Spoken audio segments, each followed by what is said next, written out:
రేపే నవంబర్ 26వ తేదీన బుధవారంతో కూడుకొని మనకు సుబ్రహ్మణ్య షష్ఠి వచ్చింది. ఈరోజు ఎంతో పవిత్రమైనటువంటి రోజు. ఈ రోజున ప్రత్యేకంగా సుబ్రహ్మణ్య స్వామికి పూజలు చేస్తూ ఉంటారు. అలాగే పుట్టకు వెళ్ళి పాలు పోస్తూ ఉంటారు.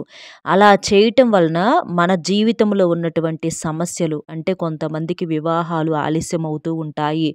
వివాహాల్లో దోషాలు ఉంటాయి. నాగదోషాలు, సర్పదోషాలు, వివాహాలు అయిన సంతానం కలగకపోవటము, అలాగే పిల్లలు పెద్దల మాట వినకపోవటం అవ్వచ్చు, అనారోగ్య సమస్యలు, ఇలా కుటుంబ సమస్యలు, డబ్బు సంపాదించిన నిలబడకపోవటము, అప్పుల సమస్యలు, ఇలాంటి ఏ సమస్యలు ఉన్నా కూడా ఈ రోజున పుట్టకు వెళ్ళి పాలు పోయటం వలన అవన్నీ కూడా జాతక దోషాలు, సర్పదోషాలన్నీ తొలగిపోతాయి. అయితే మీరు చేసేటటువంటి పూజలకు ప్రతిఫలం కలగాలి అనంటే ఈ రోజున పొరపాటున ఈ కూరను వండకూడదు, తినకూడదు. ఎందుకంటే అన్ని విషయాల్లో నియమనిష్టలతో ఆడవాళ్ళు ఎంతో భక్తిగా శ్రద్ధగా పూజలు చేస్తూ ఉంటారు. కానీ కూరల విషయంలో పొరపాటు పడుతూ ఉంటారు. నాన్ వెజ్ తినకూడదని అందరికీ తెలిసిందేనండి. కానీ నాన్ వెజ్తో పాటుగా వెజ్జిల్లో కూడా అంటే కూరల్లో కూడా కొన్ని రకాలైనటువంటి కూరలు తినకూడదు అని చెప్పేసి మనకు శాస్త్రాల్లో చెప్పటం అనేది జరుగుతుంది. కాబట్టి మనం చేసే పూజలకు ప్రతిఫలం కలగాలి అంటే ఈ కూరను వండకుండా తినకుండా ఉంటే మీరు చేసే పూజలు అనేవి స్వయంగా ఆ దైవానికి చెందుతాయి. లేదు అని అనుకుంటే ఎంత చేసినా కూడా మనం చాలా సందర్భాలలో అనుకునే మాటే, ఎన్ని పూజలు చేసినా కూడా వృధా అయిపోతున్నాయి, బూడిదలో పోసిన పన్నీరు అయిపోతున్నాయి, మా బాధ అసలు ఆ దైవానికి చెందుతుందో లేదో, మా పూజలు ఆ నాయన స్వీకరిస్తున్నాడో లేదో అని చెప్పేసి చాలాసార్లు కుమిలిపోతూ ఉంటాము. అలాంటివి జరగకుండా ఉండాలి అనంటే కూరల విషయంలో కూడా జాగ్రత్త తప్పనిసరి, నియమనిష్టలతో పాటు. కాబట్టి ఏ కూరను వండకూడదు, అలాగే ఏ కూరను వండుకోవచ్చు, పూజ ఎలా చేయాలి, ఎలాంటి నియమాలను ఆచరించాలి, ఇలాంటివన్నీ కూడా వీడియోని మీరు చక్కగా చూస్తే అంతా కూడా వివరంగా అర్థమవుతుంది. అలాగే మరికొంతమందికి చేరటం కోసం వీడియోకి ఒక లైక్ ఇచ్చి సపోర్ట్ చేయండి. రేపు అంటే 26వ తేదీన మనకు బుధవారంతో కూడుకొని ఈ సుబ్రహ్మణ్య షష్ఠి వచ్చింది. ఈ రోజున సుబ్రహ్మణ్యేశ్వర స్వామి జన్మించారు. సుబ్రహ్మణ్య స్వామి అంటే శివునికి కలిగినటువంటి రెండవ సంతానం. కుమారస్వామి అంటారు, మురుగన్ అంటారు, సుబ్రహ్మణ్య స్వామి అంటారు, కార్తికేయ స్వామి అంటారు. ఇలా రకరకాల పేర్లతో పిలుస్తూ ఉంటారనమాట. ఈ రోజున ఆ సుబ్రహ్మణ్య స్వామి జన్మించినటువంటి రోజు కాబట్టి సుబ్రహ్మణ్య షష్ఠి అంటారు. ఏ షష్ఠి రోజున మనకు ఆ సుబ్రహ్మణ్య స్వామి జన్మించాడు అని చెప్పేసి మనకు శాస్త్రాల్లో చెప్పటం అనేది జరిగింది. కాబట్టి ఈ రోజున మీరు చేసేటటువంటి పూజలకు, పరిహారాలకు, అలాగే పుట్ట దగ్గరకు వెళ్ళి ఇలా పాలు పోయటాన మీకు విశేషమైనటువంటి పుణ్య ఫలితం అనేది కలుగుతుంది. ముఖ్యంగా చాలామంది కూడా నాగదోషాలతో, సర్పదోషాలతో, అనేక రకాలైనటువంటి సమస్యలతో బాధలు పడుతూ ఉంటారు. అవన్నీ తొలగించుకోవటానికి ఇంతకన్నా మంచి రోజు మనకు మళ్ళీ రాదు. మార్గశిర మాసంలో శుక్లపక్షంలో వచ్చేటటువంటి షష్ఠిని సుబ్రహ్మణ్య షష్ఠి అని అంటారు. మనకు ఈ సుబ్రహ్మణ్య షష్ఠి సంవత్సరానికి ఒక్కసారి మాత్రమే వస్తుంది. కాబట్టి ఇలాంటి రోజు మీకున్నటువంటి దోషాలు ఏవైతే ఉంటాయో అలాంటివన్నిటిని కూడా తీసేసుకోవచ్చండి. ఎందుకంటే మన జాతకంలో ఎన్నో రకాలైనటువంటి దోషాలు అంటే మృత్యు దోషాలు, నాగదోషాలు, సర్పదోషాలు, వివాహ దోషాలు, ఎన్నో రకాలుగా చాలా ఇబ్బందులు పడుతూ ఉన్నాము. ఇవాళ రోజున బయటికి వెళితే పరిస్థితులు ఎలా ఉంటున్నాయో కూడా చూస్తూనే ఉంటున్నామన్నమాట. కాబట్టి అలాంటివన్నీ కూడా తొలగిపోయి మన కుటుంబం మొత్తం కూడా ఆరోగ్యాలతో, అష్టైశ్వర్యాలతో సంతోషంగా ఉండాలి అనంటే తప్పనిసరిగా మీరు ఈ రోజున పుట్ట దగ్గరకు వెళ్ళి పాలు పోయండి. లేదా ఇంట్లోనైనా సరే తప్పకుండా పూజ చేసుకోండి. ఈ రోజున సుబ్రహ్మణ్య స్వామి పటం ఇంట్లో ఒకటి ఉన్నా సరిపోతుంది. లేదు అని అనుకుంటే శివపార్వతుల యొక్క ఫోటో ఉంటుంది కదండి, అంటే శివుడు, పార్వతి, అలాగే కుమారస్వామి, వినాయక స్వామి, ఇలా వీళ్ళందరూ కలిసి ఉన్నటువంటి చిత్రపటం ఉంటుంది కదా, అక్కడ ఆ పటానికైనా సరే మీరు ఇంట్లోనైనా సరే పూజ అనేది చేసుకోవచ్చు అన్నమాట. ఇలా చేసుకోవటం వలన మీ జాతకంలో ఉన్నటువంటి అన్ని రకాల భయంకరమైన దోషాలను మీరు చక్కగా తొలగించుకొని సుబ్రహ్మణ్య స్వామి యొక్క సంపూర్ణ ఆశీస్సులు అనేవి మీకు, మీ కుటుంబానికి ఉండి సంతోషంగా ఉంటారు. కొంతమందిని మనం చూసుకున్నట్లయితే సంతానం కలగక వివాహమై చాలా సంవత్సరాలైనా ఎదురు చూస్తూ ఉంటారు. అలాంటి సంతాన ప్రాప్తి కలగాలన్నా, ఆరోగ్యాలు కలగాలన్నా, ఇలా మీకున్నటువంటి ఎలాంటి మొండి సమస్యలకైనా సరే ఈ షష్ఠి నాడు సుబ్రహ్మణ్య స్వామిని పూజిస్తే మీ సమస్యలన్నీ కూడా క్షణాల్లో తీరిపోతూ ఉంటాయి. ఈ రోజున ప్రతి ఒక్కరూ కూడా తెల్లవారుజామునే నిద్రలేచి ఇంటిని, వాకిలిని శుద్ధి చేసుకోవాలి. గుమ్మానికి బయట చక్కగా ఆవు పేడతో కల్లాపు చల్లుకోవటము, ముగ్గులు వేసుకోవటము, పసుపు కుంకుమలు చల్లుకోవటము, ఇలా బయట అంటే ఇంటి యొక్క గుమ్మం బయట కూడా చక్కగా శుద్ధిగా ఉంచుకోవాలి. తర్వాత ఇల్లంతా కూడా శుభ్రం చేసుకొని ఇంట్లో పసుపు నీటిని కూడా చల్లుకోవాలి. ఇల్లు తుడిచేటప్పుడు నీటిలో ఉప్పు వేసుకొని ఇల్లు అనేది తుడవాలి. అప్పుడు మీ యొక్క ఇంట్లో ఉన్నటువంటి నకారాత్మక శక్తులు, నెగిటివ్ శక్తులన్నీ కూడా తొలగిపోతాయి.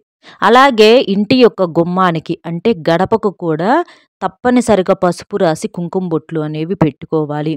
అలాగే ఇంటి గుమ్మం ముందల చాలామంది చాక్ పీసులతో ముగ్గు వేస్తూ ఉంటారు తెలియక. ముఖ్యంగా సిటీస్‌లో మనం ఇలా ప్రతి ఒక్క ఇంటికి కూడా ఎక్కువ శాతం గమనిస్తూ ఉన్నాము. కాబట్టి ఇంటి బయట కానీ, అలాగే మీ యొక్క పూజ గదిలో కానీ బియ్యపిండితో ముగ్గులు అనేవి వేసుకోవాలి. లేకపోతే మీరు చేసే పూజకు ఎటువంటి ఫలితం అనేది ఉండదు. అలాగే తప్పకుండా తలస్నానం అనేది చేయాలి. స్నానం చేసేటప్పుడు నీటిలో ఒక స్పూను పాల చుక్క కానీ, లేదా చిటికెడంత పసుపు కానీ, లేదా వేపాకులు కానీ వేసుకొని మీరు స్నానం చేయటం వలన మీరు చేసే స్నానానికి నదీ స్నానం అంత పుణ్యం అనేది వస్తుంది. కాబట్టి తప్పనిసరిగా అలా స్నానం అనేది చేసేసి ఆకుపచ్చ రంగు వస్త్రాలు కానీ, లేదా పసుపు రంగు వస్త్రాలు కానీ, ఎరుపు రంగు వస్త్రాలు, ముఖ్యంగా సుబ్రహ్మణ్య స్వామికి ఎరుపు రంగు అంటే చాలా ఇష్టం కాబట్టి ఎరుపు రంగు వస్త్రాలు ధరించిన మీ జాతక దోషాలు అనేవి తొలగిపోతాయి. అలాగే పూజ చేసేటప్పుడు ఆడవాళ్ళు కాళ్ళకు తప్పనిసరిగా పసుపు అనేది రాసుకోవాలి. మెడలో నల్లపూసలు వేసుకోవాలి. చేతులకు మట్టి గాజులు వేసుకొని చక్కగా మీరు కూడా రెడీ అయిన తర్వాత మీరు పూజ అనేది ఇంట్లో చేసుకోండి. అలాగే సుబ్రహ్మణ్య స్వామి యొక్క ఫోటోకి ఎరుపు రంగు అంటే చాలా ఇష్టం కాబట్టి ఎర్రటి పుష్పాలు ఏవైతే ఉంటాయో అంటే ఎరుపు రంగు గులాబీ పువ్వులు కానీ, ఎరుపు రంగులో ఉన్న మందార పువ్వులు కానీ, ఇలాగ గన్నేరు పుష్పాలు కానీ, ఇలా వీటితో చక్కగా సుబ్రహ్మణ్య స్వామిని పూజిస్తే చాలా మంచిదన్నమాట. అలాగే అక్షింతలు కూడా ఎరుపు రంగు అంటే కుంకుమ కొంచెం వేసేసి అక్షింతలను అలా సిద్ధం చేసుకోండి. మామూలుగా పూజలో పసుపు అక్షింతలు ఉపయోగిస్తూ ఉంటాము. కానీ సుబ్రహ్మణ్య స్వామి పూజలో మాత్రం ఎరుపు రంగు అక్షింతలు ఉపయోగించడం వలన చాలా పుణ్య ఫలితం అనేది కలుగుతుంది. ఈ రోజున మట్టి ప్రమిదల్లో గనక మీరు దీపారాధన చేసినట్లయితే కోటి జన్మల పుణ్య ఫలితం అనేది కలుగుతుంది. అలాగే నువ్వుల నూనెతో కానీ, ఆవు నెయ్యితో కానీ చక్కగా ఒత్తులు వేసేసి 5 ఒత్తులు వేసుకొని మీరు దీపారాధన మట్టి ప్రమిదల్లో చేసుకుంటే చాలా మంచిదనమాట. ఇంకా సుబ్రహ్మణ్య స్వామికి నైవేద్యంగా చలిమిడి, వడపప్పు, ఇలా పానకము ఇవన్నీ కూడా నివేదించుకోవచ్చు. ఇంకా పండ్లు వచ్చేటప్పటికి అరటి పండ్లు, దానిమ్మ పండ్లు, పచ్చిపాలు, బెల్లము, చిమ్మిలి ఇలాంటి వాటిని మీరు నైవేద్యంగా సమర్పించుకోవచ్చు. ఇక స్వామివారి దగ్గర చక్కగా పూజ అనేది చేసుకోవటము, ప్రదక్షిణలు చేసుకోవటము, తలపై అక్షింతలు అనేది వేసుకోవటము, ఇలాంటివన్నీ కూడా చేసుకొని చివరిలో స్వామివారికి హారతిని ఇచ్చేసి మీ యొక్క పూజను ముగించుకోవచ్చు. ఇలా చేయటం వలన మీరు చేసే పూజ వల్ల సుబ్రహ్మణ్య స్వామి యొక్క అనుగ్రహంతో పాటుగా సాక్షాత్తు శివపార్వతుల యొక్క అనుగ్రహం కూడా మీకు సంపూర్ణంగా కలిగి మీ యొక్క కుటుంబం ఎల్లవేళలా కూడా సంతోషంగా ఉంటుంది. ఇక ఈ సుబ్రహ్మణ్య స్వామి రోజున పుట్టలో ఎందుకు పాలు పొయ్యాలి అనంటే సుబ్రహ్మణ్య స్వామి మనకు సర్పరూపంలో ఉంటాడు కాబట్టి ఈ షష్ఠి నాడు ప్రతి ఒక్కరూ కూడా నాగదేవత విగ్రహాలను కానీ, నాగపుట్టను కానీ పూజించాలన్నమాట. మీకు దగ్గరలో సుబ్రహ్మణ్య స్వామి ఆలయం ఉన్నా లేదా పుట్ట ఉన్నా కూడా చక్కగా అక్కడకు వెళ్ళేసేసి 11 సార్లు ప్రదక్షిణ చేయండి. స్వామివారు జన్మించినటువంటి షష్ఠి నాడు సుబ్రహ్మణ్య స్వామి యొక్క దర్శనం ఒక్కసారి చేసుకుంటే మీకు ఎంతో అదృష్టం అనేది కలుగుతుంది. ఒకవేళ సుబ్రహ్మణ్య స్వామి ఆలయం మీకు అందుబాటులో గనక లేకపోతే మీరు మీకు దగ్గరలో ఉన్నటువంటి నాగేంద్ర స్వామి పుట్ట దగ్గరకు వెళ్ళి అక్కడైనా సరే మీరు పూజించి స్వామివారికి పాలు అనేది పోయవచ్చు. నాగుల స్వామి పుట్టను పూజించేటప్పుడు పుట్టపైన కాస్తంత పసుపు, కుంకుమలు అలాగే ఆవు పాలు అనేది కూడా పోసుకొని పూజించుకోవాలి. దీపారాధన అనేది చేసుకొని ప్రదక్షిణలనేవి చేసుకోవాలనమాట. మరి ఇన్ని చేసి మనకు చేసేటువంటి పూజలకు ఫలితం దక్కాలి అంటే ఈ రోజున పొరపాటున కూడా పొట్లకాయలను వండటం కానీ, తినటం కానీ చెయ్యకూడదు. ఎందుకంటే మనకి ఈ పొట్లకాయ యొక్క ఆకారం చూసినట్లయితే మనకు పాము ఆకారంలో కనిపిస్తుంది. కాబట్టి మనకు ఈ రోజున నాగేంద్ర స్వామి రూపమైనటువంటి ఆ యొక్క పుట్టలో మనం పూజ చేసి పాలు పోసి చక్కగా మనం భక్తి శ్రద్ధలతో ఎన్నో నియమనిష్టలతో మనకున్నటువంటి సమస్యలు, కీడులు, దోషాలు ఇలాంటివన్నీ కూడా తొలగిపోవటానికి పూజలు చేస్తూ ఉంటాం. కాబట్టి ఈ రోజున పొరపాటున కూడా ఈ పొట్లకాయ కూరను వండటం కానీ, తినటం కానీ చేయకూడదు అని చెప్పేసి మనకు శాస్త్రాల్లో చెప్పటం అనేది జరిగింది. కాబట్టి రేపు మీరు పొరపాటున కూడా ఈ పుట్టలో పాలు పోసేవారు ఎవ్వరైనా సరే, మిగిలిన వారైనా సరేనండి, ఈ పొట్లకాయలను వండొద్దు, తినొద్దు. ఇక తరువాత మళ్ళీ మనకు పొడవుగా కనిపించే కాయగూరల్లో ములక్కాయలు ఒకటి. ఇవి కూడా మెలికలుగా పొడవుగా ఉంటూ ఉంటాయి. కాబట్టి ఈ రోజున ములక్కాయలను కూడా ఎట్టి పరిస్థితుల్లో వండొద్దు, తినొద్దు. పప్పు చారుల్లో కానివ్వండి, సాంబారుల్లో కానివ్వండి, ములక్కాయ ఇగురు రూపంలో ఆరోగ్యానికి మంచిదని చెప్పేసి తరచూ వాడుకునే వాళ్ళు కూడా ఉన్నారు. అలాంటి వారు ఎవ్వరైనా సరే రేపొక్క రోజు మీరు ఈ ములక్కాయ కూరను పక్కన పెట్టేసేసేయండి. అలాగే మునగాకును కూడా తినకూడదనమాట. కాబట్టి ఈ ములక్కాయ అనేది కూడా ఈ రోజున వండటం కానీ, తినటం కానీ చేయకూడదు. కాదు కూడదని తింటే మాత్రం కొన్ని రకాలైనటువంటి గ్రహ దోషాలు అనేవి వెంటపడి మీరు చేసేటటువంటి పూజలకు ఎటువంటి ఫలితం అనేది లేకుండా పోతుంది. ఇంకా బీన్స్ అన్నమాట. బీన్స్ కూడా ఇవి కూడా మెలికలు తిరిగి పొడవుగా ఉంటూ ఉంటాయి. చిక్కుళ్ళు జాతికి సంబంధించినవి. ఈ రోజున బీన్స్ కానివ్వండి, చిక్కుడుకాయలు కానివ్వండి, ఇలాంటివి కూడా వండకూడదు, తినకూడదు. కాదు కూడదని తింటే మాత్రం కోరి కోరి కష్టాలను కొనుక్కొని తెచ్చుకున్నటువంటి వారవుతారు. ఈ రోజున ఇలాంటివి తినటం వలన చేతిలో చిల్లిగవ్వ అనేది కూడా లేక చేతులారా అప్పుల పాలైపోవటము, ఇంకా జన్మ జన్మల దరిద్రం అనేది పట్టి పీడించటము, చేసే పూజలకు, వ్రతాలకు ఎటువంటి ఫలితం అనేది లేకుండా పోవటము, ఇలాంటివన్నీ కూడా జరుగుతూ ఉంటాయి. ఒక్క కూరల్లోనే ఇంత ఉంటదా అంటే ఖచ్చితంగా ఉంటుందండి. ఏదైనా సరే శివుడాజ్ఞ లేనిదే చీమైనా కుట్టదే అంటారు. మరి అలాంటిది మనకు అంటే కొన్ని తెలిసి తెలియక చేసినటువంటి పాపాలు మనం చేతులారా చేసుకునేవి కూడా ఉంటూ ఉంటాయి అన్నమాట. కాబట్టి మన బాధ్యతగా మనం చేయకూడనివి మనం చేయకుండా ఉంటే దైవం చేయాల్సినవి దైవం చేస్తుందన్నమాట. అలాగే సొరకాయ, ఈ సొరకాయ కూడా పొడవుగా ఉంటుంది. కాబట్టి ఈ రోజున ఈ సొరకాయ కూరను కూడా వండటం కానీ, తినటం కానీ చెయ్యకూడదు. ఈ సొరకాయని చాలామంది జ్యూసుల రూపంలో కూడా వాడుతూ ఉంటారు. అలా రేపు జ్యూసుల రూపంలో కూడా ఈ సొరకాయలు కావచ్చు, గుమ్మడికాయ కావచ్చు, ఇంకా అల్లము, వెల్లుల్లి, ఉల్లి ఇలాంటి పదార్థాలను కూడా మీరు వండటం కానీ, తినటం కానీ చెయ్యకూడదు. ఇలాంటివి తింటే మాత్రం మీరు చేతులారా చేసే పూజలకు ఉపయోగం అనేది ఉండదు. ఇంట్లోనే కాదు బయట కూడా తినకూడదు. ఇంట్లో వాళ్ళెవ్వరూ కూడా తినకూడదనమాట. పూజ చేసే ఒక్కళ్ళే తినకూడదు అంటారు. కానీ పూజ చేసే వాళ్ళతో పాటు మిగిలిన వాళ్ళు కూడా తినకూడదు. అలాగే కోడిగుడ్డును కూడా చాలామంది శాకాహారంగా భావిస్తూ ఉంటారు. కానీ కోడిగుడ్డు కూడా మనకు మాంసాహారమే కాబట్టి గుడ్డును కూడా తినకూడదు. ఇక నాన్ వెజ్ సంగతి అయితే చెప్పే పనే లేదు. చికెను, మటను, ఫిష్, రొయ్యలు, పీతలు ఇలాంటివి ఏవి కూడా పొరపాటును కూడా తినకూడదు. ఇవి కాకుండా ఇక మీరు పప్పు, ఇక మిగిలిన కూరలు ఏవైనా తినొచ్చండి. కాకపోతే రేపు కట్ చేసి అంటే మనకు పుట్టలో పాలు పోసిన వాళ్ళు ప్రత్యేకంగా ఎవరైతే ఉంటారో వాళ్ళు కూరగాయలను కట్ చేయకుండా ఉంటే ఇంకా మంచిది. మీరు చేసిన పూజకి ఇంకా ఫలితం అనేది కలుగుతుందనమాట. కాబట్టి మీరు పప్పు వండుకున్నారనుకోండి ఇంకా మంచిది. ఎందుకంటే అది మనం డైరెక్ట్‌గా కడిగి పొయ్యి మీద పెట్టేసేసి ముద్దపప్పు చక్కగా వండుకొని అందులో కాస్తంత పచ్చడి వేసుకొని, నెయ్యి వేసుకొని తిన్నా కూడా మనకు కమ్మగా ఉంటుంది కాబట్టి పప్పు వండుకోవచ్చు అనమాట. కాబట్టి చక్కగా ఇలా చేయండి. ఈ కూరలు మాత్రం వండొద్దు, తినొద్దు.